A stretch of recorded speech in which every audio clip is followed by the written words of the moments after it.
If I had to choose to live either in Lordran or Night City, I wouldn't hesitate to jump into the Dark Souls world. I don't care about the curse, or all the dangers, or the cycle of fire and darkness. My choice is always clear. Simplicity rules, even if it's a simple hell of misery. In a world where everything gets more and more crowded, human connections get more complex every day, with all this noise and light pollution, wouldn't you rather lean on an oak tree, close your eyes, and just listen to the soothing silence of the jungle? Wouldn't you like everything to shut up for a second? I mean, that's why people were excited at first for the COVID lockdowns, right? I'm all for simplicity. In fact, I believe anyone who can't enjoy it has just got numb to their senses by all the chaotic elements around them. If you're one of those people, fate has brought this video to your feed.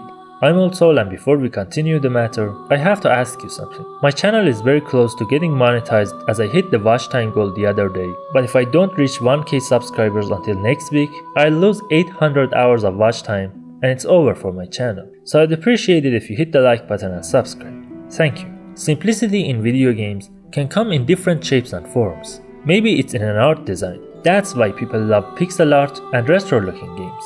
Why choose a realistic game when your purpose is to run away from what's real? Why kill the fantasy? People also love simplicity in gameplay. That's why side-scrollers still live. You don't have to learn 10,000 techniques to go against an enemy. You have your sword and you can jump and dash. What more do you want? Ironically, it's actually way more complicated than you think. Simplicity needs a lot of thinking by complex people to work, and there are 3 reasons for it. First off, your game should speak to the audience. We can connect better with a simple piece of art. That's why everyone can appreciate Da Vinci or Monet or Michelangelo. But not everyone likes more modern takes like Dali and Picasso. For it to be able to make a connection with us, every single element should be in the right place. It's like if they told you to write a good story in only 10 words. You have to be careful with every word you're using. Another reason is creativity. I said it before and I say it again.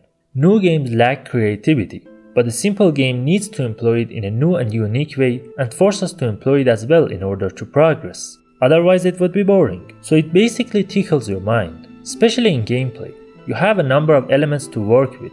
The obstacle seems impossible to remove, yet when you realize that it didn't take a supernatural power to do it, that you were able to find your way with the simplest tricks possible, it gives a feeling of joy beyond comprehension. If this wasn't as impossible as I thought, maybe that's also the case for life, that things are not as complicated as I made them to be. And what about being clear-minded? Imagine you're reading a book and every 5 seconds someone pokes you or blows into your ear or something. Could you actually focus on the book to understand it better? A lot of times, when people don't pay attention to a video game story, people immediately say it's because of their attention span, that it's because of TikTok or Instagram or any other form of short content. Maybe that's also the case, but don't forget, if you're gonna keep distracting me with other elements in your game, how in the world can I focus on your storytelling? That's actually a separate problem.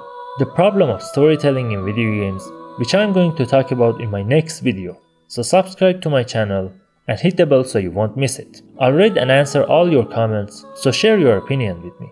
As always, don't you dare go hollow.